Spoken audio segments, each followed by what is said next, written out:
Découvrez la puissance du cinéma. Cinéforce FR. Certains trésors apportent la richesse, d'autres seulement la mort.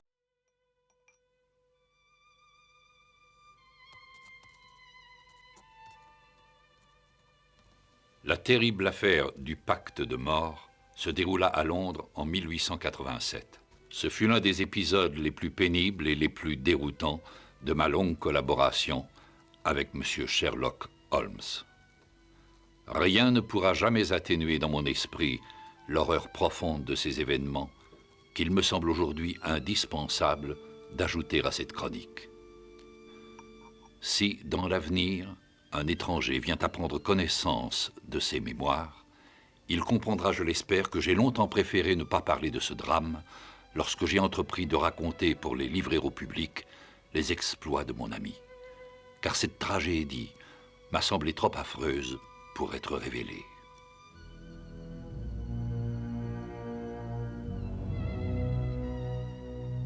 Tout a commencé en fait 30 années plus tôt, en Inde, lors de la grande mutinerie survenue au Fort Rouge, à Agra, la principale citadelle de la souveraine locale.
Sacré bon sang, Ross, c'est d'argent que je parle. Il me faut 50 roupies ce soir. Pourquoi faire? Vous ne pouvez aller nulle part. Je vous en prie, 50 roupies, c'est pas beaucoup. Mais pourquoi? Il y a une course au fort ce soir? À minuit, sur la place, dans le vieux quartier. Je trouve vraiment incroyable que ces Indiens puissent organiser une course de chevaux alors que la ville se trouve en proie à un soulèvement qui a tout l'air d'une vraie révolution. Il y a un superbe poney qui s'appelle Talidala. Je pourrais doubler ma mise.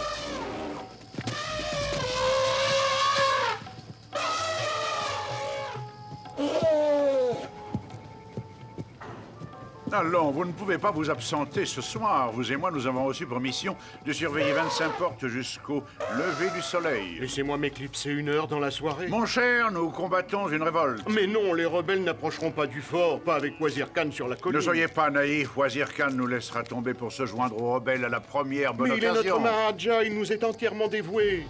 Garde! Vous aussi.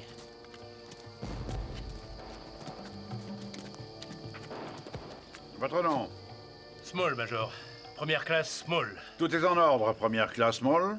Pardon, Major, mais c'est ma première nuit de garde aux portes. Je me sens comme un enfant séparé de sa mère. Pouvez-vous me dire quelle est cette porte en cas d'ennui? Nous sommes ici. Le fort a une centaine de portes à garder. Et nous avons seulement 100 hommes européens. Alors nous avons décidé qu'il y aurait 2 gardes à chaque porte, un soldat de chez nous et 2 auxiliaires indigènes. S'il y a un problème, faites feu en l'air et les renforts arriveront. Si vous voyez un rebelle venir de là-bas et approcher de la porte, abattez-le. Bien. À présent, je vais inspecter vos hommes. Pour l'inspection, garde à vous! Que soit bénie la célèbre boucle sur le ceinturon de la grande reine Victoria. Je suis le major Alistair Ross. Major, c'est pas mal l'histoire de la mer perdue. Adresse-toi aux officiers, dis-leur comment tu t'appelles. Ah, je m'appelle Doukadas, 40e régiment de Sipahi. Et lui, c'est Walidad. Il est afghan et très ignorant. Walidad. Cet homme est malade. Non, il est muet, mais le reste va bien. On devrait le remplacer, il ne fait pas l'affaire. Non, non, ne le renvoyez pas. Il a un pouvoir. Il peut vous le montrer. Comment? Cette mutinerie. Si vous connaissez le nom du chef des rebelles? Dites-le à Walidad. Il enverra un mauvais sort à ce chef et ça le tuera. Major, je vous présente toutes mes Non, excuses. non, il m'intéresse. Un mauvais sort, c'est vrai. Wally peut en envoyer un très loin, transmis par un charme, n'importe quoi. Ça peut être aussi insignifiant qu'un petit morceau de papier, ou aussi atroce qu'un pauvre homme sans visage. Un homme sans visage? Un lépreux.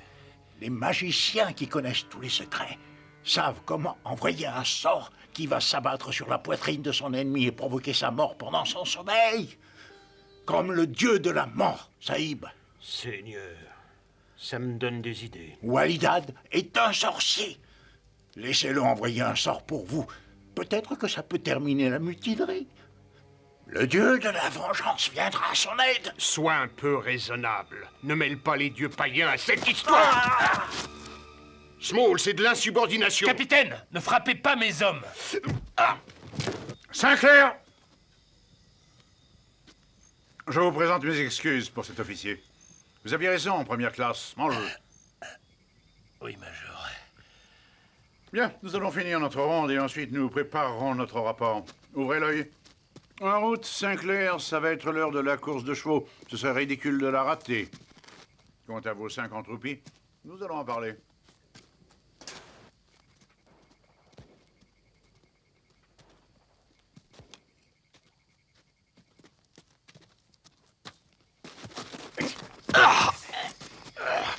Pas un mot, Saïb, pas un mot. Alors, tu peux parler. Oui, et toi, tu peux écouter, ou tu vas mourir. Tu te joins aux rebelles, c'est ça? J'appelle les officiers. Ils ne viendront pas si tu tires pas de coup de feu. Mais ne t'inquiète pas pour le fort. Ils ne courent aucun risque. Qu'est-ce que tu veux? Je n'ai pas d'argent. J'ai une bonne montre, tu peux la prendre. Je possède plus d'1 million de livres en bijoux. Tu peux les avoir. Qu'est-ce que tu veux? Faire de toi un homme riche. Écoute, Wazir Khan, le Maharaja, votre ami, a choisi les rebelles. Les Anglais ne le savent pas. Il a pensé qu'en agissant comme ça, il pourrait garder sa fortune. Il a mis de côté les plus éclatantes des pierres précieuses que sa famille lui avait transmises et il les a placées dans un coffre solide. Ça représente une fortune, Saïb. Et il les envoie par un serviteur de confiance, ici, ce soir, pour les cacher dans le vieux quartier. Ce serviteur attend à moins de 2 minutes de l'endroit même où tu es, Saïb Small. Là, dehors. C'est une plaisanterie. Non, non, c'est un miracle. Comme il s'en produit seulement 1 ou 2 tous les 100 ans. Qu'est-ce qui se passera pour le serviteur fidèle? Durgadas lui coupera la gorge. Décide-toi, Saïb. Tu es avec nous ou tu te tairas à jamais. D'accord. Je marche avec vous. Jure-le. Je jure que je marche avec vous, sans hésitation. Très bien. Tu vois qu'on a confiance en toi. Sors maintenant, Durgadas, et ramène l'Alsing jusqu'à la porte. Allez, viens.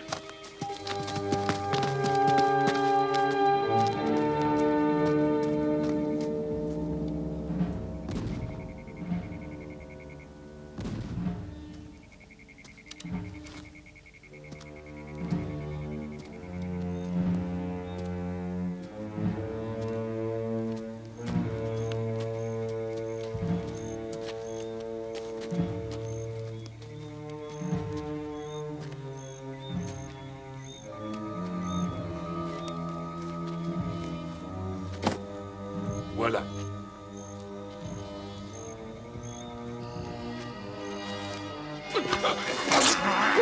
C'est pas l'Alsing, c'est un lépreux. Un homme sans visage. Un homme sans visage.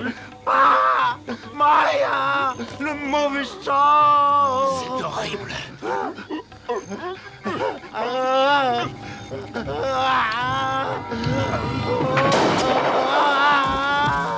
Seigneur, mais les officiers vont arriver. Tu l'as bien vu. Prie. Prie pour ton salut. Le mauvais sort est sur moi, Walidad. Je suis un intouchable. Écoute-moi bien, ce n'est pas un sort. Le Maharaja s'est joué de toi. Il a envoyé un lépreux avec le trésor à la place de l'Alcine parce que personne ne toucherait un lépreux. Mais je viens de toucher ce lépreux. Ah, je suis maudit. Et j'ai perdu ma caste. Je suis impur et intouchable. Allez, va porter le coffret dehors. Lui, je le mets hors de vue. Surtout ne parle pas aux officiers. Ne bougez pas. Le coup de feu qu'il a tiré. Première classe, Moll. Qui est cet homme? Il essayait de franchir la porte, Major. Dieu Tout-Puissant, c'est un lépreux. Qu'est-ce qui s'est passé? Le Maharaja s'est rallié aux rebelles. Il a envoyé tous ses bijoux au fort pour les mettre à l'abri. Ils sont là-dedans. Il a choisi un porteur lépreux. Ces deux-là voulaient le tuer pour garder le trésor. Ils vous ont offert de le partager avec vous? Oui, Major. Êtes-vous prêt à passer les 20 prochaines années de votre vie au célèbre pénitencier des îles Andaman? Je crois savoir que c'est une prison particulièrement dure pour les condamnés qui y sont envoyés. Je suis prêt à tout ce qui peut m'arriver. Il y a bien 1 million de livres dans ce coffre. Plus. Peut-être bien qu'il y a une autre façon plus adroite de régler cette curieuse situation. Il faudrait alors penser à tout le monde, Major. Oui, bien sûr. Qu'est-ce qu'il a? Approche, on ne va pas te faire de mal. Capitaine, il s'est donné la mort. Il disait que c'était une malédiction. Laisse-moi voir ça. Remets-lui le coffret. Tu n'as pas le choix. Fais-moi confiance. Tu peux. Ils vont nous tuer tous les deux. Non, j'ai un plan. Remets-leur le coffre.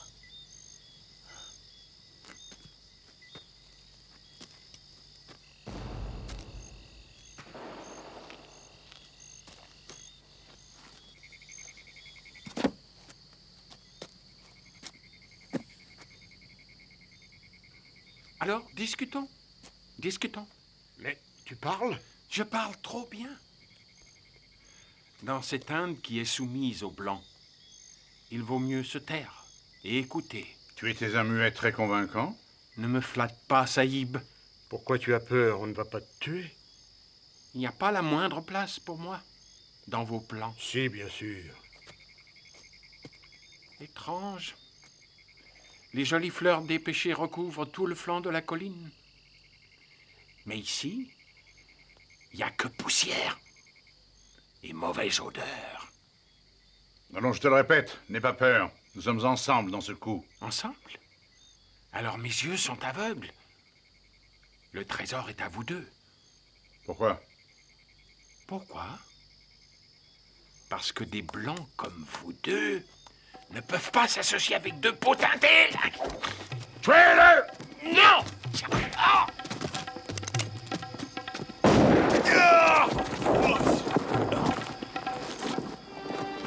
C'est fait. Et pour Small? Tuez-le aussi. Pourquoi partager en 3? Écoutez, il y a déjà 3 morts. Cette malédiction, vous croyez que ça peut être vrai? Vous voulez jeter un coup d'œil sur votre avenir?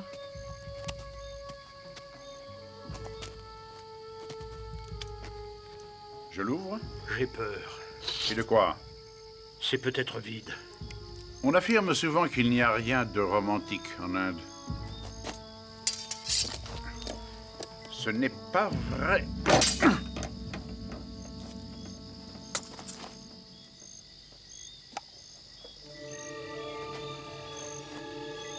Toutes les étoiles du ciel dans un coffre. Et ces étoiles sont à nous deux.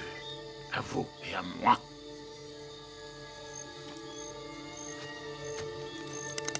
Reposez ça. Où est Walidad? Mort. Mon Dieu. On ne pouvait pas le laisser aller tout raconter à ses amis. On ne peut pas faire confiance aux indigènes. C'est le problème, hein? Est-ce que je dois vous croire? Et vous me croire, moi? Pouvons-nous nous fier les uns aux autres? Ce n'est pas rassurant d'y songer. Mais il y a bien un autre moyen. Qu'est-ce que vous proposez? Une couverture. Un accord. Vous pensez à un papier? Un papier qui dirait que nous trois sous-signés avons commis 2 meurtres et causé aussi un suicide pour nous emparer d'une grande fortune et que pour l'avenir, nous essaierons d'être serviables les uns envers les autres. Vous voulez mettre nos noms sur un document pareil? Ce n'est pas la peine. Alors quoi? Je veux votre sang. Notre sang? Oui. Il faut signer un pacte. De notre sang et jurer que si jamais nous rompons ce serment, nous perdrons notre salut éternel. Ce serait un sacrilège. Vous êtes aussi fous que les indigènes. Il faut que vous soyez d'accord. Les gardes arriveront bientôt. Ils ont entendu tirer. Oui ou non? Alistair, non. Mais si! C'est le seul moyen.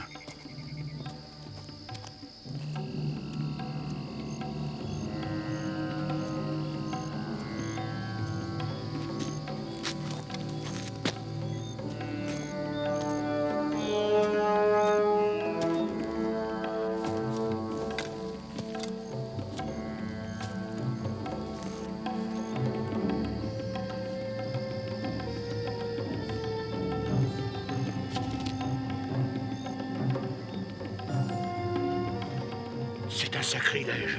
C'est nous livrer au diable. J'apprendrai, cher ami, que si vous avez envie de faire fortune dans ce pauvre monde, il n'est pas toujours censé de se laisser troubler par la pensée de ce qu'on appelle le diable.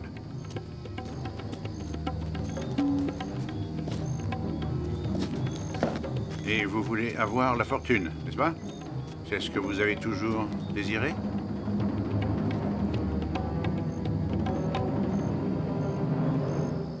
Allez!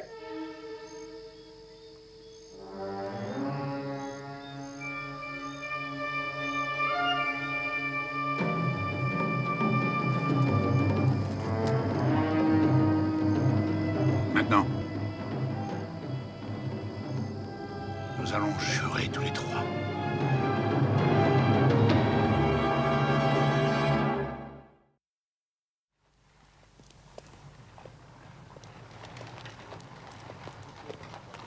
Londres, 30 ans plus tard.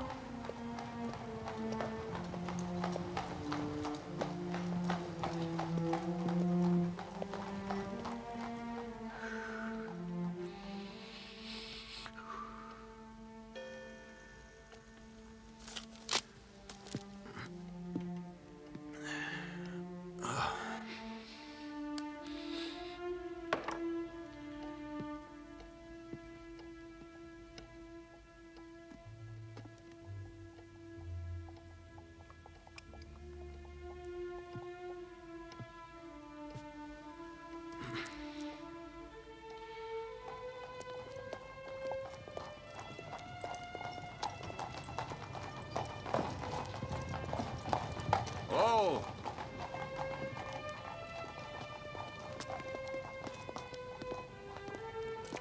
Hé!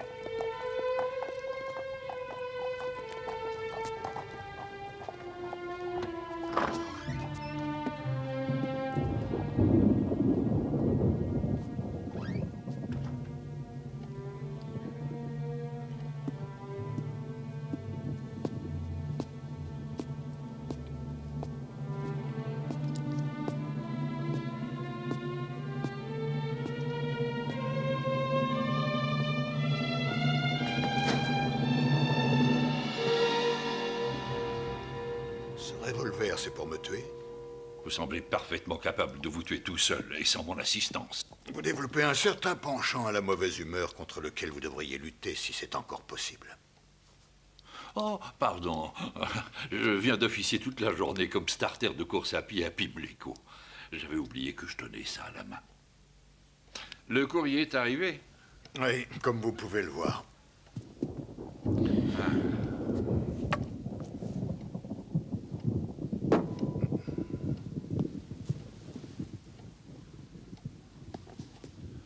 Holmes, il faut qu'on parle tous les deux. Je ne peux pas me taire plus longtemps. D'accord, alors allez-y, je vous écoute. J'essaierai d'être clair. J'ai trop de respect pour ma santé pour continuer à supporter une tension comme celle-là. Oui, vous avez raison. J'avoue avoir découvert que, tout en vous clarifiant l'esprit, ce qui est secondaire, certaines pratiques vous libèrent pour un moment. Oui, mais à quel prix? Je me place sur un plan médical. Il y a un processus morbide et pathologique qui provoque une destruction des tissus et peut, à la longue, conduire à une déficience définitive. Le prix est trop élevé. Mon esprit se refuse à la stagnation. J'abhorre la tristesse d'une existence routinière. Je me sens frustré. Ouais. Mais ceci n'est pas une solution. Mais que faire? Donnez-moi la plus compliquée des énigmes, la plus difficile des analyses. Je serai dans mon atmosphère. Et je n'aurai aucun besoin de chercher un autre genre de Est-ce que vous stimulation. me trouverez impertinent si je vous propose de mettre votre théorie à l'épreuve? J'en serais plus que ravi.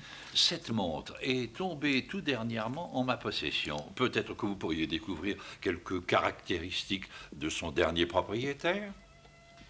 C'est pas facile. Elle ne porte aucune date.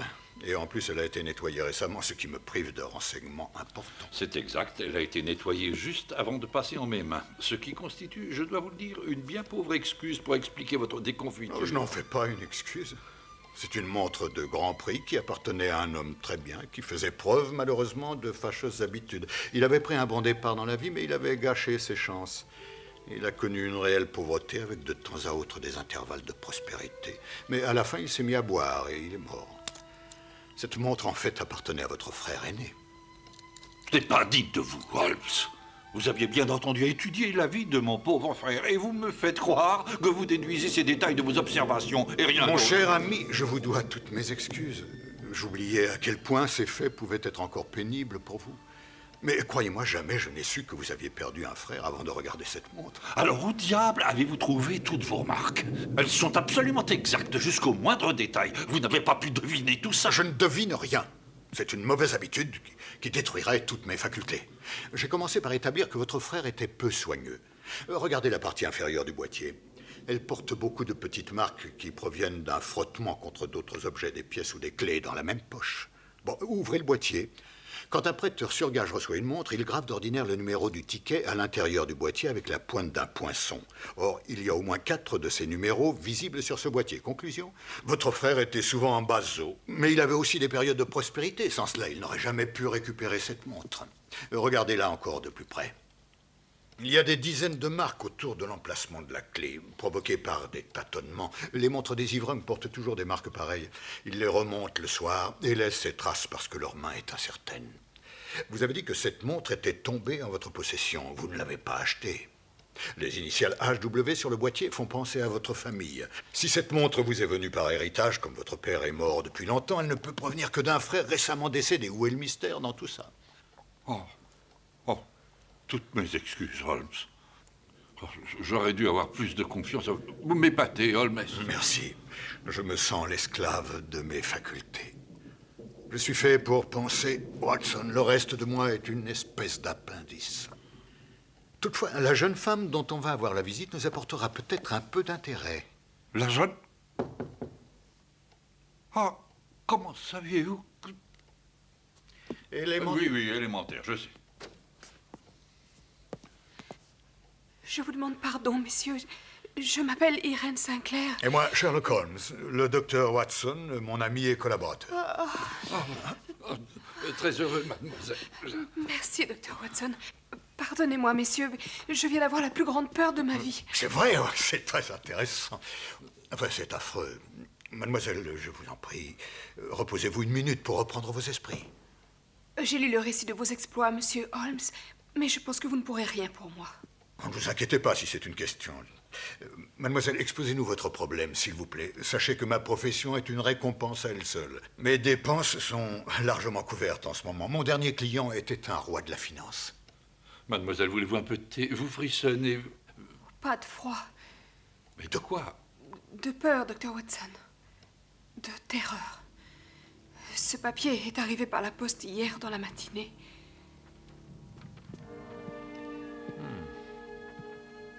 C'est curieux.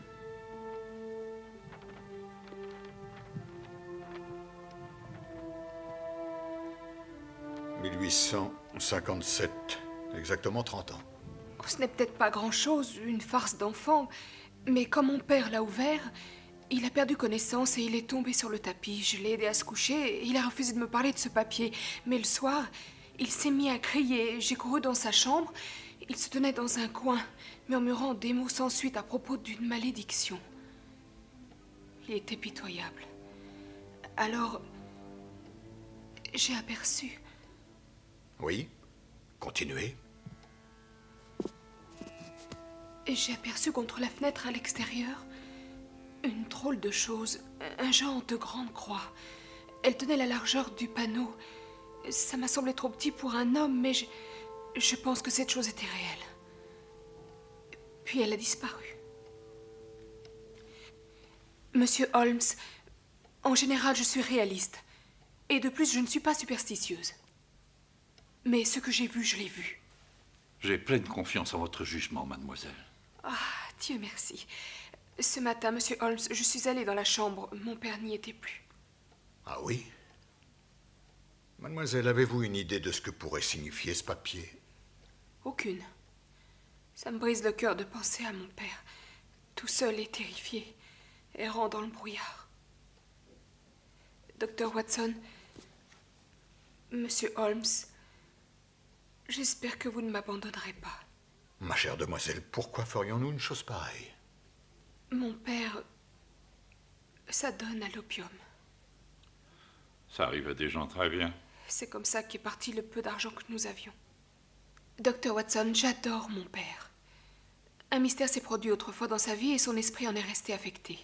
C'est ça aussi qui l'a conduit à fumer de l'opium? Oui, en tout cas, je le crois. Vous le savez, il y a des établissements dans l'est de Londres où des amateurs peuvent fumer ce poison. C'est exact, mademoiselle. C'est exact. Mais enfin, où trouve-t-il tant d'argent pour s'offrir cela? Il y a un certain major Alistair Rose qui demeure à Maidenhead, dans une maison lugubre appelée Pondicherry Lodge. Il était dans l'armée avec mon père, et quand on est vraiment réduit à nos derniers billets, mon père va le trouver. Et il revient avec de quoi nous dépanner. Voulez-vous m'excuser un moment, mademoiselle? J'aimerais bien examiner de près ce papier. J'ai des produits chimiques qui pourront peut-être nous éclairer sur son origine. Je vous en serais très reconnaissante.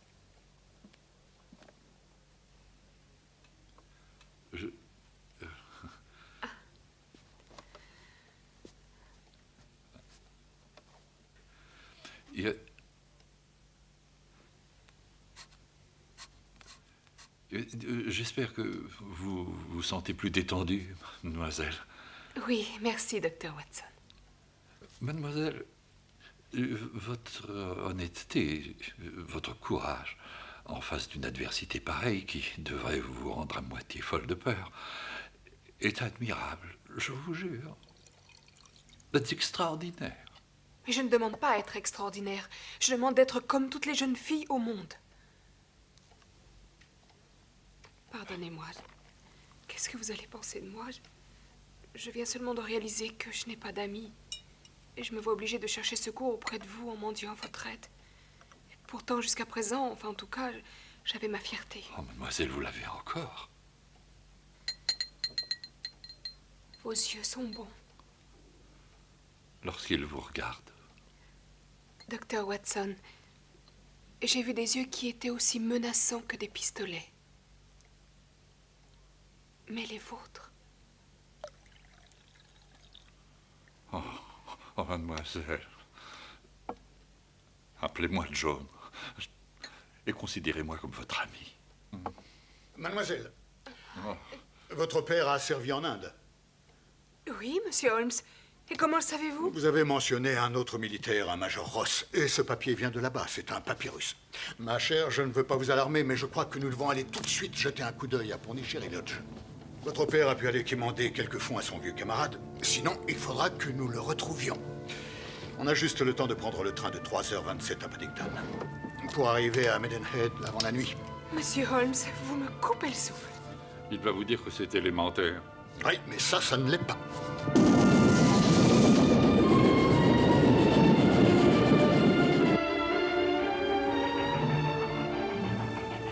Ma famille semble être entre les griffes d'un impitoyable démon.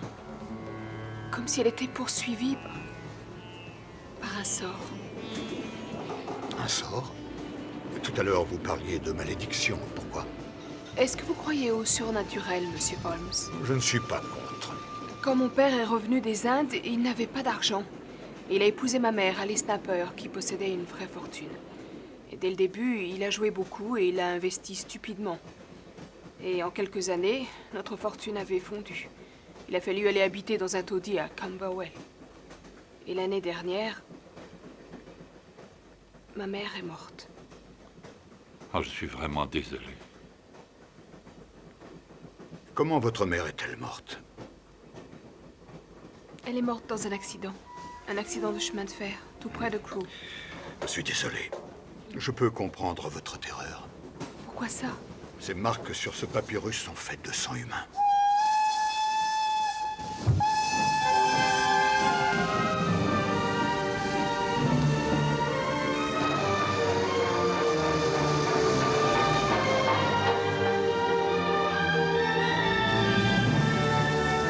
Maidenhead!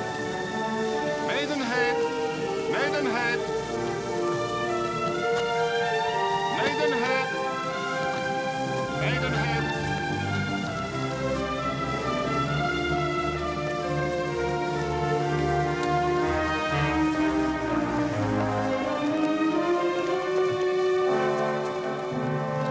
Sherry Lodge, je vous prie.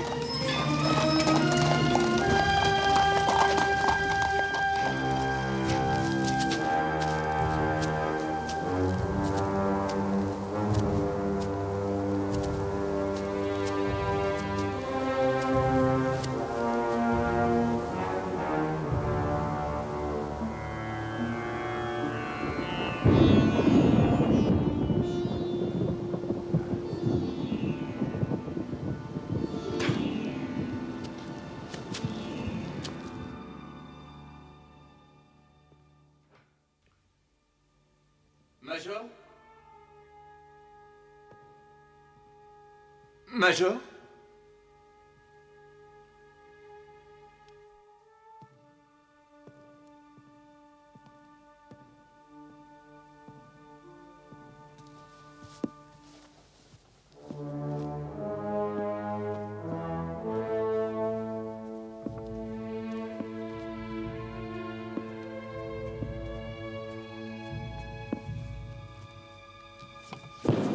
Je t'y prends! Ah! Alors, qu'est-ce que tu fais là? Je range, monsieur le Major. Tu es un fouineur, Birdie, tu es un fouineur! Je ne veux pas qu'on m'appelle fouineur, sacré bon sang! Je ne veux pas qu'on m'appelle fouineur, on dit monsieur! Oui, monsieur. Que ce soit une leçon pour toi! Jamais je ne supporterai ça! Et tu feras quoi? Tu veux retourner chez ta maman, peut-être? Hein? Pardon, monsieur. Bien. C'est mieux comme ça, Birdie. Alors? Dis-moi pourquoi tu es venu. Il y a un mendiant à la porte, monsieur. Un mendiant? Eh bien, donne-lui une pièce sur ton argent de poche si tu as pitié de lui. C'est ce que veulent les hommes comme lui. Il dit qu'il a quelque chose de valeur à vous vendre. Il a parlé de bijoux. Eh bien, amène-le. Oui, monsieur.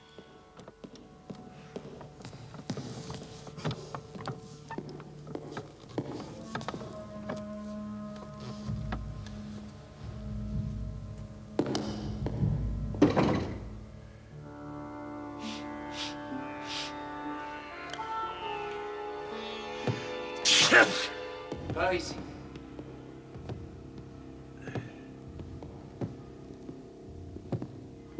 Voilà, monsieur. À présent, disparaît.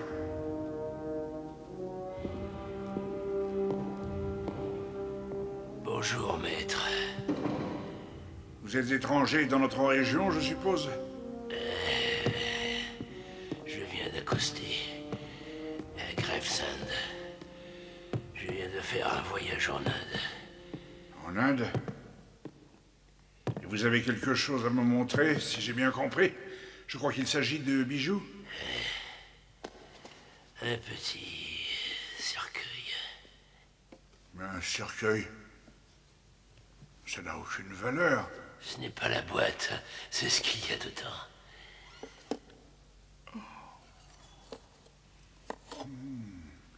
Un Chris. Oui. Vous pouvez parler de chef-d'œuvre. Vous avez un coffre-fort pour les déposer? Pourquoi tenez-vous à le savoir? Non. On n'a jamais trop prudent aujourd'hui. Qu'est-ce que vous faites? Je m'instruis, monsieur. Je regarde autour de moi pour voir comment est meublé le salon d'un homme riche. En fait, il n'y a pas grand-chose à voir. C'est même assez déplaisant. Si vous n'avez rien à faire qu'à vous asseoir et laisser passer le temps.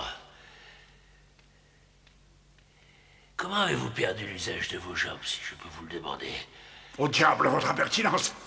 Et vous, comment avez-vous perdu la vôtre? La mienne a été rongée. Par quoi? L'avarice. Plaît-il? La cupidité. Vous savez ce que c'est, j'en suis certain. Vous êtes malade?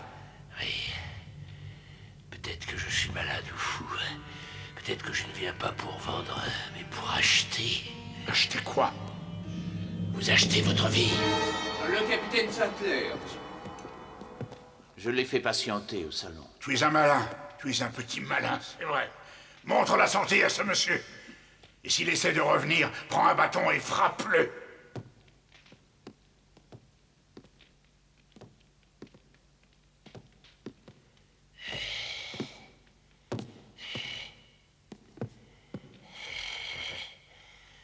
Bonne journée à vous, monsieur.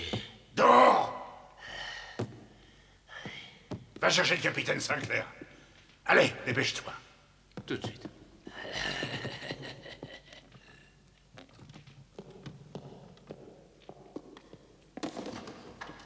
Le capitaine Sinclair, Major. Qu'est-ce qu'il y a, mon cher? Vous avez une mine terrible. La malédiction, je l'ai vue. Une croix monstrueuse contre ma fenêtre. C'était l'opium, mon cher. Vous avez tout imaginé. Non, écoutez. Oh. Bon, laisse-nous.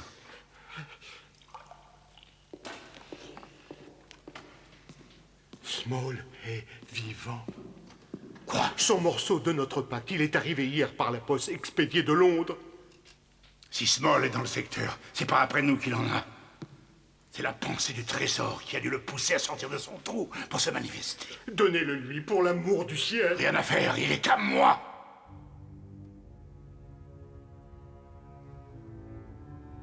Il est ici? Dans cette maison? Dans cette chambre. Mais j'ai abandonné mon tiers. Oui, vous avez voulu décharger votre conscience du pesant fardeau qui la torturait. Moi, j'ai veillé sur ce trésor, je l'ai conservé. Pur, inviolé, complet. Mais vous ne l'utilisez pas, alors pourquoi continuer à le garder? Pour l'avoir près de moi. Sa possession stimule mon énergie. Elle est la seule pensée qui me fasse demeurer dans ce bas monde. Vous savez pourquoi mes jambes ne marchent plus? Parce que je n'en ai plus besoin. Je suis heureux de rester assis dans cette pièce, vide comme un dragon au fond de sa caverne, ici. Nuit et jour, je le surveille, sans le lâcher une minute. Mon cœur est en quelque sorte ivre de sa présence. Je ne veux pas le voir. Vous n'en êtes vraiment pas digne. Mais vous devez le voir, il le faut. Je vous en prie, opposez-le. Je me rappelle la dernière fois que vous l'avez vu, ça remonte loin. Depuis ce jour, il brille de mille feux dans votre souvenir. Et en réalité, vous mourrez d'envie en songeant au moment où vous pourrez à nouveau le contempler. Et c'est aujourd'hui. Je refuse, non. Alors cachez-vous les yeux. Quand je partirai, il sera mis en terre avec moi pour toujours. Vous ne trouvez pas qu'il fera une excellente lampe pour un sépulcre?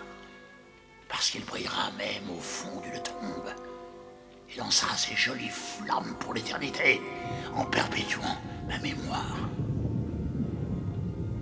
La mémoire d'un pur héros.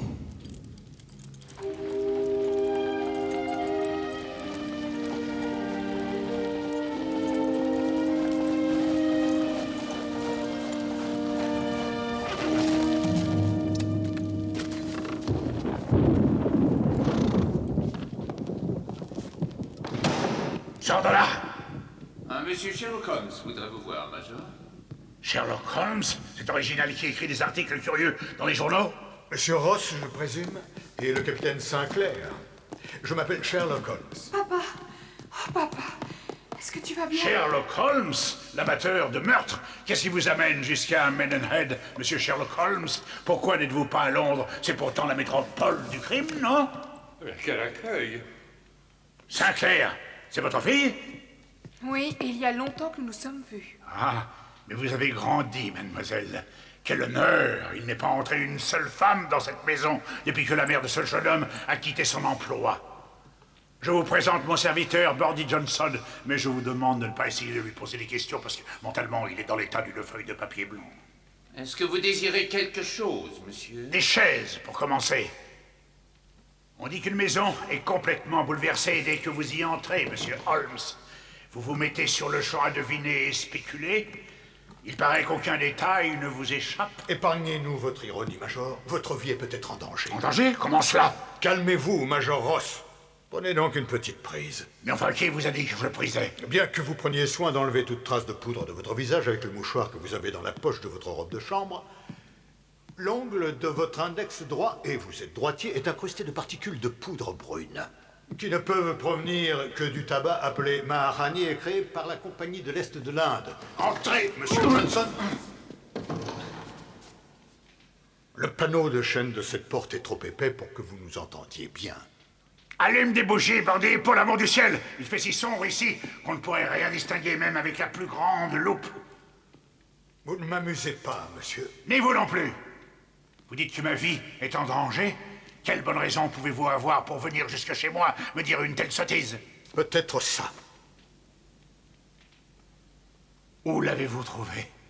Vous ne l'aviez jamais vu? Non. Je crois que vous l'avez vu. Oh, Seigneur. Dites-moi tout ce que vous savez sur ce bout de papier. Mais déduisez-le vous-même, mon cher Holmes. Ou alors c'est trop fort pour vous? Votre pouvoir ne va pas jusque-là? Ne vous faites pas de soucis pour moi, Major. C'est bien inutile. Alors dites-le moi. Amusez un vieil homme. Vous pensez que c'est quoi ce papier, hein? Déduisez, monsieur Holmes. Déduisez, je vous en prie.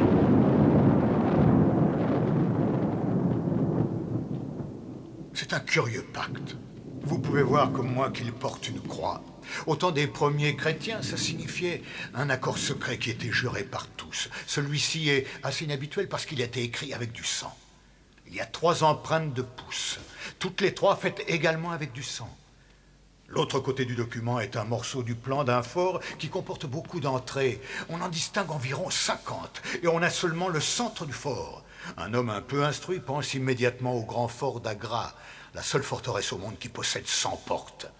En outre, tout le monde sait que vous et Sinclair étiez aux Indes durant la mutinerie. Et dans cette terrible situation, un accord écrit avec votre sang a été juré par 3 personnes d'une façon solennelle. Alors, Major Ross, qui était le 3e? Quel était ce pacte? Et le plus important de tout, au cas où votre serment viendrait à être violé, quelle était la malédiction que vous encouriez? Réellement, monsieur Holmes, si vous aviez vécu il y a 2 ou 3 siècles, on vous aurait brûlé publiquement. Mais avant de poursuivre mes questions, j'aimerais voir votre morceau du plan. Mais enfin, quel morceau? Ne perdons pas de temps si possible.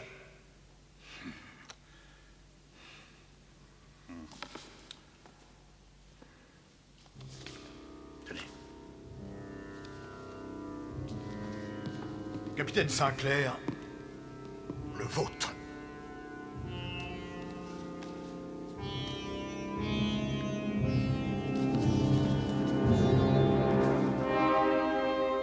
C'est plutôt troublant, n'est-ce pas, Watson? Pas très troublant. Maintenant, messieurs, je vous le demande encore.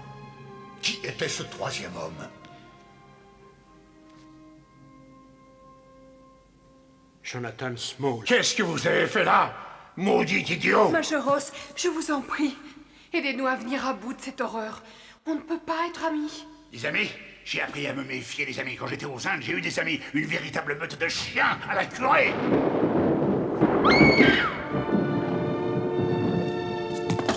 Ce chien-là, en tout cas, est encore en vie. Small! C'est Jonathan Small! Alors, s'il est ici, il n'est pas encore mort! Watson, fermez ce magistrat et venez avec moi. Messieurs, ne laissez personne entrer dans cette chambre. Vite, Watson, cours-lui après. Tout va bien, mademoiselle Sinclair. Oui, je n'ai plus peur. Watson, dépêchez-vous! Oui, oui, voilà, j'arrive, j'arrive.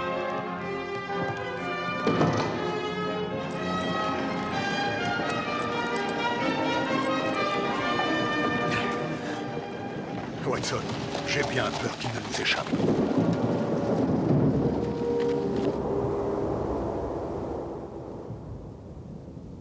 Irène! Je suis là, papa. Rallume quelques bougies, bandit, pour l'amour du ciel. Oh, Seigneur! Le sortilège, il est là! La malédiction! Qui est là? Bandit! Oh, Dieu Tout-Puissant! Sinclair? On ne peut faire confiance à personne? C'est pas possible! Bandit! Où es-tu? Qui est là? Sinclair! Bon sang! Qui est là? Sinclair! Où êtes-vous? Il m'a surveillé depuis longtemps, sans se montrer! Il connaît la cachette! Vous n'aurez pas mon trésor! Il m'appartient! Il est à moi! À moi! À moi!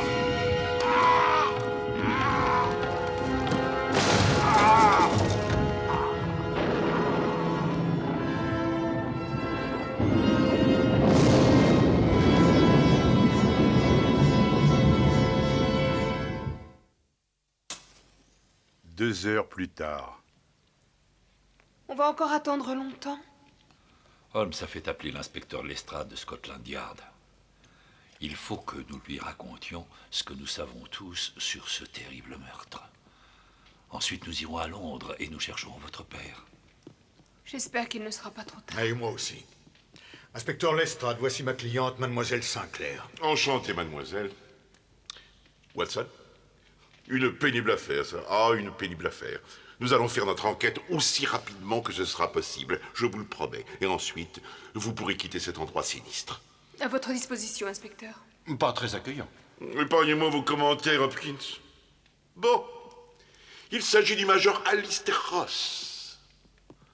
J'espère que vous avez pensé à ne toucher à rien, Holmes.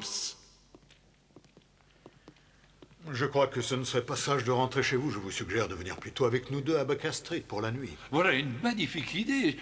Je lui laisserai ma chambre et je dormirai dans la salle de séjour. Non, ne vous dérangez pas, monsieur. Je veux seulement retrouver mon père. Est-ce que vous avez la moindre idée de l'endroit où il a pu aller? Oui. J'ai bien peur qu'il ne soit allé à Limehouse. Fumer de l'opium. Mon travail m'a conduit là-bas à plusieurs reprises et j'y ai quelques amis qui ne pourront pas refuser de m'aider. J'ai examiné la pièce et le corps de la victime avec ce que vous m'avez dit s'être passé au moment où le fantôme est apparu. Il me semble que tout est très simple. Ah oui? Oui, ce drame a tout l'air d'une vengeance et l'histoire du mauvais sort vous a suggestionné. Quand Small s'est montré à la fenêtre, il a effrayé tout le monde et ça a été encore pire quand la pièce est devenue sombre et c'est l'éclair à travers les branches tordues et décharnées de cet arbre qui, vu de l'intérieur de la pièce, vous a fait croire à une apparition. Autre chose, ce monsieur Ross était malade, bien malade à en juger par sa chaise roulante, et il n'y a pas de blessure sur le corps. Alors il est presque certain qu'il a succombé à une attaque cardiaque. J'ai bien peur que vous ayez tous été victimes d'une véritable hallucination provoquée par les branches de cet arbre qui remuait. Laissez-moi vous féliciter. Merci. Vous avez oublié les détails d'une certaine importance. Je vous demande pardon. Commençons par la victime. Vous n'avez pas remarqué les deux marques minuscules mais très visibles de chaque côté de son cou? Je les ai remarquées. Il se rasait mal et il s'était coupé. Pas du tout. Ce n'était pas son rasoir. C'est quoi ça? Une épine? Une épine, oui. Probablement enduite de poison. De poison? Exactement. Qu'est-ce que vous me dites là? Il s'agit d'un meurtre, Lestrade, il s'agit d'un meurtre. Watson, vous voulez mettre votre main sur le bras de ce pauvre homme. Tâtez-le bien. Ses muscles sont aussi durs que du bois. Ils sont en pleine contraction. C'est très différent de la rigor mortis. Oui, je crois. En rapprochant ça de la distorsion du visage, qu'est-ce que ça peut vous suggérer? Le décès a été provoqué sans doute par une variété d'alcaloïdes. Une substance comme la strychnine l'aurait plutôt tétanisé. Excellent, Watson, vous êtes vraiment irremplaçable. Maintenant, examinez cette épine. Hopkins? C'est une épine de chez nous. Je suis pas un expert en ce genre de choses, Holmes. Oh non. Bon. Très peu de temps après que Small soit apparu à la fenêtre, Watson et moi l'avons vu repartir dans la voiture qui nous avait amenés ici. Et d'après nos observations, au moment précis du meurtre. Il n'a donc pas pu commettre ce crime. Ça me semble une très bonne conclusion. Continuez. D'abord, il a fallu entrer dans la pièce où Johnson gardait la porte et le vasistas était fermé et crocheté. Oui, je l'ai fermé moi-même. C'est vrai? Oui. Même ouvert, le vasistas est trop petit pour laisser passer un homme. Merci, mademoiselle Sinclair. Alors, regardez ici, on voit des empreintes de pieds nus. Des empreintes nettes, bien définies, parfaitement formées. Mais elles sont moitié moins grandes que celles d'un homme moyen. Mon Dieu, Holmes, vous pensez qu'un enfant a pu commettre une chose pareille? Mon cher Lestrade, avec tous ces détails, vous devriez être capable d'achever le raisonnement commencé. Des marques de petits pieds, sans chaussures, une grande agilité, épines empoisonnées. Ça ne vous dit rien? Eh bien, c'est un sauvage. Superbe, Watson. C'est un Indien qui a pu faire équipe avec Small durant la mutinerie. Un sauvage, sans doute, mais pas un Indien. Je crois que ces fléchettes peuvent être lancées seulement que d'une façon, avec une petite sarbacane. Alors, Lestrade, d'où peut bien venir notre sauvage? Comment je le devinerai, moi? Des îles Andaman, mon cher, un archipel assez proche de la Birmanie, dans le golfe du Bengale. Les indigènes des îles Andaman figurent parmi les plus petites races de notre planète. Et il se trouve que les îles Andaman abritent la plus grande de nos prisons des Indes. Small a passé sa vie là-bas depuis la mutinerie. Il est probablement devenu ami avec un de ces pygmées qu'il a ensuite aidé à s'enfuir de cet horrible endroit. Mais c'est remarquable. Pas remarquable, élémentaire. Ce qui nous intéresse maintenant, c'est leur mobile. Notre pygmée portait sur lui quelque chose de relativement lourd quand il a quitté la pièce. Ses empreintes dans la terre meuble du jardin présentent des différences importantes. Celles qu'il a faites en partant sont plus profondes. Et ce fauteuil comporte sans doute une cachette. Bon raisonnement. Mais elle est vide. Tout ça devrait vous sembler évident si vous vous serviez de vos deux yeux. Ah, mais j'allais examiner cette chaise. Alors, et maintenant? Je sais pas quoi faire. Parce qu'une chose vous échappe, l'indice pourtant le plus évident. C'est le pacte. Deux officiers qui commandent un fort aux Indes signent un pacte de mort pour sceller un accord très important avec un nommé Small. Les dimensions et le poids de ce qui a été volé ici dans ce fauteuil conduisent à la conclusion qu'ils avaient sans doute dérobé un fabuleux trésor. Small les a aidés à le mettre en sécurité et ils l'ont bien laissé tomber. Mais tout ça, c'est de la pure théorie. C'est la seule hypothèse qui puisse expliquer ce qui se passe. Mais l'histoire n'est pas encore terminée. Ce meurtre ne peut pas avoir été commis sans une aide à l'intérieur de la maison. Il y a 2 piqûres sur le cou de Ross, mais une seule fléchette. Quelqu'un de la maison a ouvert le vasistas à l'assassin et a ensuite retiré la 2e fléchette. J'ai compris. J'ai compris. Le domestique, c'est évident. Johnson, il n'y avait que lui. Vous pensez au serviteur du major, c'est ça, Lestrade? Ou à son père. Oh, Seigneur! Il n'y a aucune raison pour que Sinclair et ce Small n'aient pas formé une alliance secrète pour se venger du mauvais comportement de Ross et récupérer pour eux le trésor. Si vous voyez juste, jamais je n'accepterai que ce trésor demeure dans la famille, après les drames qu'il a causés. Ah, ça me fait plaisir d'entendre ça. Ce trésor appartient à la couronne. Oui, mais où est-il? C'est Small qui le détient. J'aimerais bien le voir. J'aimerais voir cette horreur qui a gâché la vie de tout le monde autour de moi. Je vous assure, mademoiselle, que quand on l'aura, vous pourrez le contempler durant toute une journée. Je m'inquiète beaucoup pour mon père. Alors, on va repartir pour Baker Street tout de suite. Venez, Lestrade, on a du travail devant nous. Il faut savoir ce qui s'est passé cette nuit-là à Agra. Quel était cet accord? Pourquoi la formule du serment a été laissée sur le mort? Moi, j'aimerais être sûr d'une chose. Est-ce que oui ou non, Watson a bien fermé le vasistas? Toute votre théorie sur la présence d'un complice dans la maison repose sur ce point. C'est tout à fait certain. Le docteur Watson est un homme de parole. S'il dit qu'il a fermé la fenêtre, c'est qu'il l'a fait. Il n'est pas un débile mental comme certains membres de la police de sa gracieuse majesté. Hopkins! Oh, mademoiselle, restez une minute, s'il vous plaît. Pourquoi, docteur Watson? J'aimerais que vous m'appeliez John. Oui, John. Voilà, n'ayez aucun souci d'argent en pensant au futur. J'espère que vous me faites confiance. J'aimerais beaucoup que vous me permettiez de vous aider. C'est vrai. Je sais que moi, je suis un vieux campagnard. Je ne sais plus comment vous le dire. Je suis intimidé. Oh, vous êtes très gentil. il y a autre chose. J'aimerais... Oh, John. Quelle formidable journée. Nous sommes tombés dans la vie l'un de l'autre avec toute la violence d'un ouragan. Je ne comprends rien à ce que je ressens brusquement, mais je vous dois à vous et à M. Holmes ma sécurité et ma vie. Vous faites preuve d'une telle délicatesse, j'avoue. J'avoue qu'on s'entend bien. Oh. Watson, qu'est-ce que vous faites? Ah oui, c'est vrai, oui, vous avez raison, on s'entend bien tous les deux, très bien. Bon, il faut qu'on s'en aille. Un ennui? L'exemplaire du serment. Holmes dit que c'est le plus important de tout. Je l'emporte avec moi ou non? Non. Laissez-le là. Il ne faut pas l'emporter.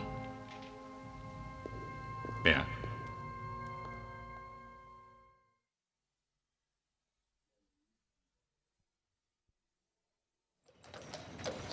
La nuit suivante.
Où je suis, moi? Vous êtes à côté de la porte sans douleur, capitaine Sinclair. Et quelle heure est-il? Pour répondre à votre question, il est plus de minuit. Et pour répondre à vos besoins, c'est l'heure de fumer une autre pipe.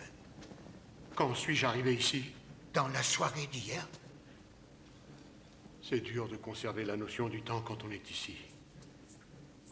Il y a bien longtemps, j'avais une femme avec moi. Et à présent, elle est morte. Mes amis disent que je l'ai tuée parce que j'ai abusé de l'opium. Et moi aussi, j'ai tué ma femme en fumant trop d'opium. Ma femme était une gentille femme. Oh, alors ce n'était pas comme Madame Fauntine. Elle venait des collines, elle était sale, elle sentait mauvais, avec un gloître. Eh bien, qu'elle ait bénéficié d'une excellente santé, elle avait découvert le secret pour être perpétuellement de mauvaise humeur. À cette époque, j'avais une petite boutique à Calcutta. Une nuit, oui, c'était une nuit, à ce qu'on m'a dit, je l'ai bourrée de piment et je suis allé la pendre à une poutre du plafond de ma mosquée. Un meurtre à la manière des Indiens. Un homme n'a pas besoin de femme s'il est marié avec l'opium. Je ne suis pas mort par hasard. Pour quelle raison parlez-vous de mort? Je veux mourir ici. Pourquoi ça? Je veux rejoindre mon vieil ami, le major Ross. Il est mort hier soir. Un ange doit venir pour moi. Il me cherche et je l'accompagnerai. Est-ce que c'est cet ange qui doit venir pour vous? Papa! Depuis quand es-tu ici? Il faudra accrocher un rideau bien épais à la fenêtre de ma chambre pour boucher la vue à l'œil du diable. Oui, on le fera, ne t'inquiète pas. Viens, allez, on rentre à Camberwell. Je ne peux pas. Je commence une pipe. Quand je l'aurai fini, les dragons arriveront et ils m'emmèneront. Qu'est-ce que c'est que ça? C'est un cercueil pour moi. Je l'ai apporté jusqu'ici avec moi quand j'ai quitté la Chine, mon vieux pays. Quand je mourrai, j'espère qu'il repartira pour la Chine avec moi et quelques bouffées de fumée bien noires à l'intérieur au cas où j'en ai encore envie pendant le voyage. Qu'est-ce qu'on doit faire? Je n'en sais rien. Holmes nous a recommandé de l'attendre ici. Cette fumerie peut être fermée par la police et vous serez alors envoyé en prison. Ma pipe s'est éteinte. Je vous la rallume. Oh, je vous en prie, il est déjà à moitié fou. Pour l'amour du ciel, monsieur, aidez-nous à emmener ce pauvre homme hors d'ici. C'est bien le moins que je puisse faire pour vous, mon cher Watson. Oui, le moins, oui. N'élevez pas la voix. Mais comment êtes-vous ici? Le vrai Fung Chin est un vieil ami à moi. Écoutez-moi attentivement.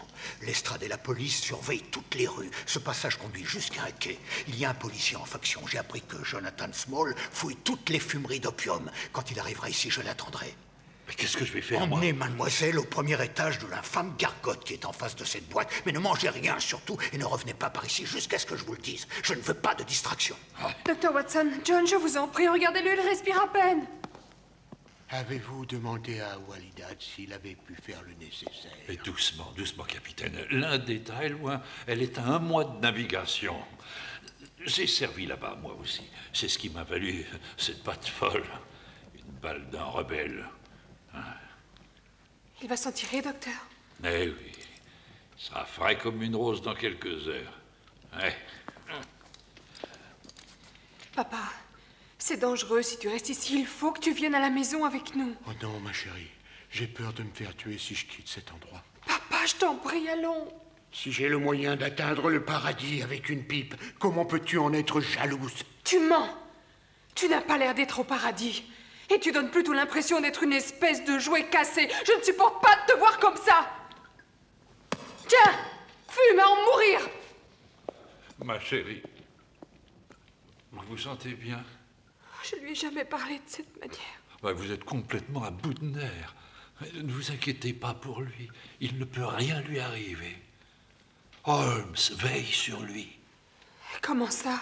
Mais venez avec moi, on va essayer de se faire servir une bonne tasse de thé dans cette gargote et je vous expliquerai tout. Ma femme, elle est morte à minuit pendant mon absence. Vous étiez sur le point de me raconter toute l'histoire de ce morceau de papier. Ma pipe s'est éteinte. Reprenez votre récit et je vous la rallume tout de suite. Un Chinois! Oh, sacré bon, ça tout va bien, monsieur Birdie. Je suis là. Depuis combien de temps? Vous avez ramené le capitaine ici hier dans la soirée? Oh, Seigneur. Comment je peux lui dire ça? Comment je pourrais la regarder? Il faut que j'aille voir ma mère, tout de suite.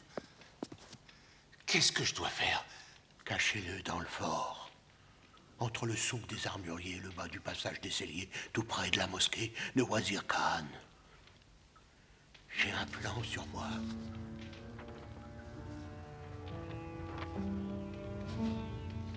Ça, c'est Agra et le grand fort. Qu'est-ce qui s'est passé cette nuit-là au fort d'Agra?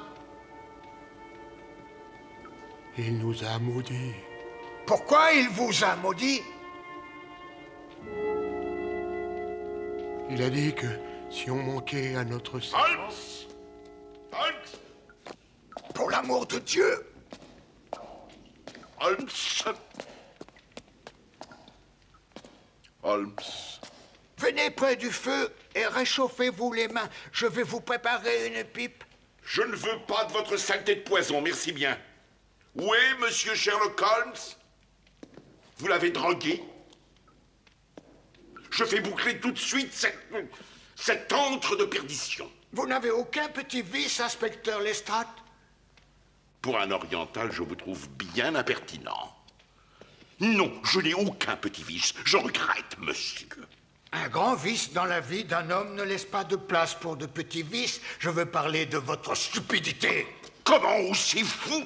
Mais enfin, inspecteur, vous ne voyez pas que j'essaye d'amener Sinclair à parler? Holmes, vous m'avez bien eu, surtout votre voix. Mais qu'est-ce que vous me voulez? Je viens de résoudre cette affaire. Je sais qui a ouvert à Small. Regardez ça. Une déclaration signée par la mère de Birdie Johnson. Il y a plusieurs années de ça, elle a dérobé chez Ross des plats et des couverts en argent. Alors il l'a forcé à rédiger une confession qu'il a envoyée à son avocat avec mission de la remettre à la police au cas où dans les mois qui suivraient, il serait victime d'un crime. Ça, jamais Birdie Johnson ne l'avait accepté. Il le détestait. C'est lui qui a ouvert la fenêtre et permis le meurtre de Ross. C'est lui qui a été le complice de Small dans cette triste affaire. Après tant d'années, il a fini par se décider. Non! Non! C'est trop tard! Aujourd'hui, c'est trop tard! C'est trop tard! Depuis quand il est con? Alors, inspecteur, vous allez le laisser s'échapper? Rattrapez-le! Oui, bien sûr. Holmes! Oh, venez vite avec moi au café. Je crois que Irène a été empoisonnée. Empoisonnée? Lestrade! Lestrade, pourquoi restez-vous planté là? Oui. Oui! Bon, restez ici avec Sinclair, moi je vais voir sa fille. Mais Holmes, restez ici! Attendez.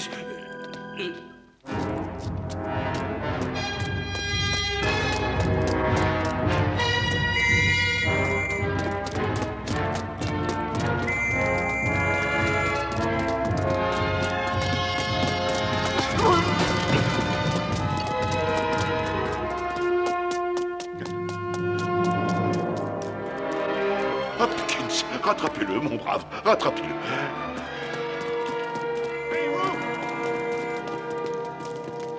Suivez-moi! Alice, la mère d'Irène, est morte de mort violente. Je me suis arrangé pour la bourrer de piment. Capitaine, je croyais que vous étiez endormi. Personne ne va donc rallumer ma pipe. Pourquoi vous n'allez pas dormir?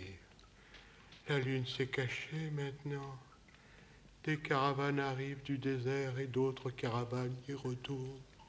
Des centaines de lumières brillent là-bas sur le chemin de la passe. Non, attendez.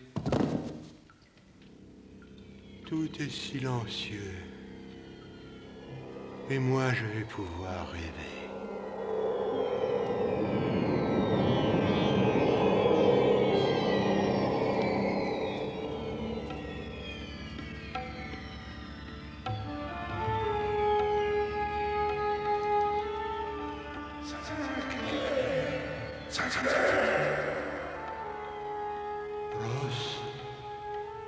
Ross, c'est bien vous. Ross.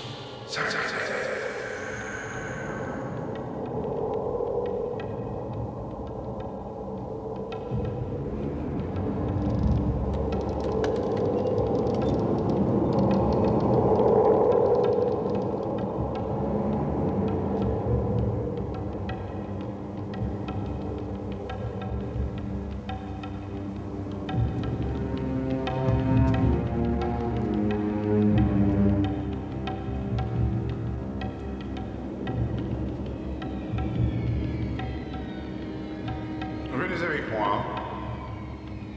Où allons-nous? Nous allons à l'entrée. L'entrée qui mène au vieux quartier. Il faut intercepter Small quand il se montrera avant qu'il n'ait pu aller cacher le trésor. Et nous le ferons mettre en prison pour les meurtres de Wally Dodd et de Dorganos. Il ira passer le reste de sa vie au pénitencier des îles Andaman. Oh non!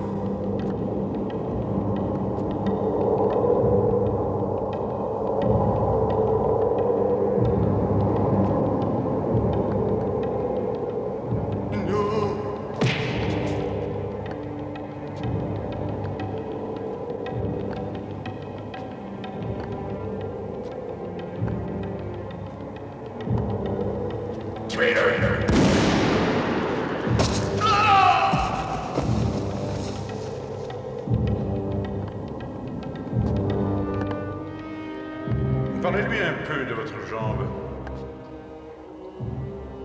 Elle a été déchiquetée dans une rivière par une bête cachée dans l'eau.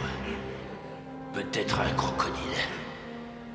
Ensuite, mon œil droit s'est infecté. 3 jours après, il a roulé au creux de ma main. Oh, Seigneur!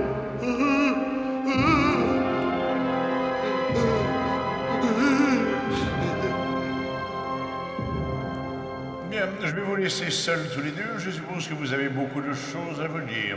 Au revoir, Sinclair. Ali, attendez, ne partez pas. Je vous en prie. Dites-moi quel effet ça fait d'être mort. Eh bien, au fond, c'est très amusant de se trouver d'une certaine façon au-dessus de la mêlée. J'aime assez. Ross.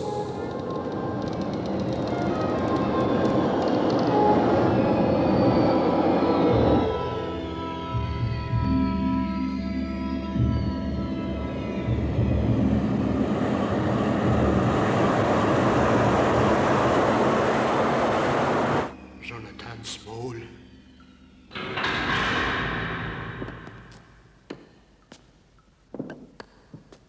Vous avez violé votre pacte. Vous savez ce qui va suivre. La malédiction. Oui. La malédiction. Oui.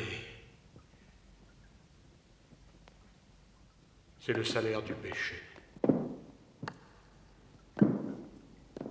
Rendez-moi un service, rallumez ma pipe et tuez-moi. Oui, avec plaisir, capitaine. Alors je vais me recoucher et regarder le dragon d'or et le dragon rouge se livrer encore leur bataille éternelle. Pendant la nuit et pendant le jour. Et même pendant la nuit suivante, je vais dormir. Et l'opium me rendra le maître de mes rêves. Allez-y. Une bonne et grosse bouffée. Une bouffée qui va jusqu'au fond de l'âme, en supposant qu'on ait une âme.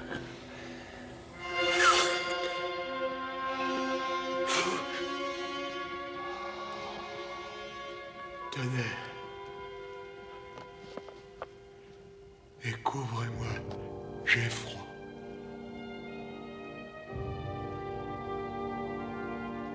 Que le diable ait pitié de vous, capitaine. Vite! Dépêchez-vous!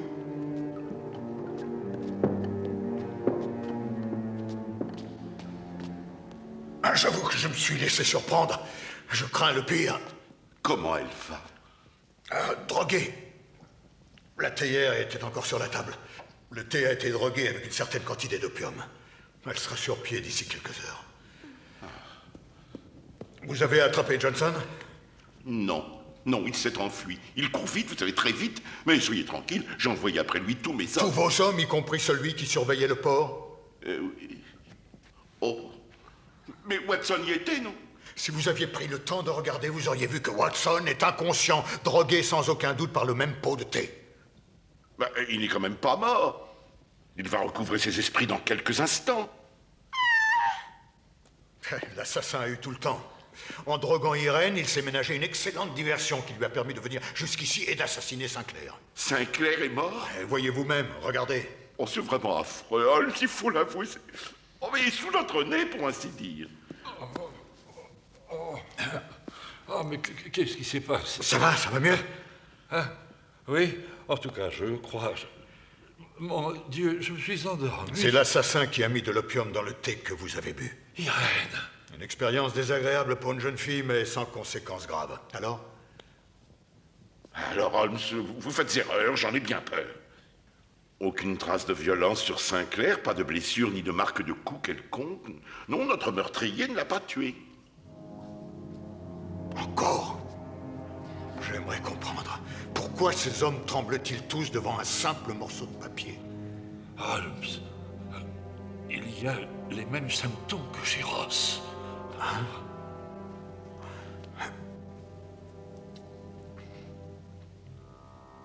Une épine encore. Celle-ci était insérée dans le tuyau de sa pipe. Une aspiration et elle est venue dans sa bouche. Watson, emmenez mademoiselle Sinclair sur le quai et trouvez un policier pour la raccompagner chez moi. Lestrade, il n'y a pas une minute à perdre. D'accord.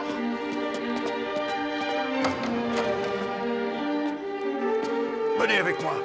Oui, mais où allons-nous? Puis-je vous rappeler, mon cher, que Small a maintenant fini son travail? Mon Dieu, oui, et le trésor? Oui, commandez votre canot et dites-lui de nous prendre au quai dans 15 minutes.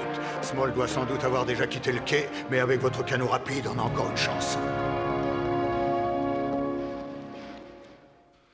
Oh, du calme, du calme.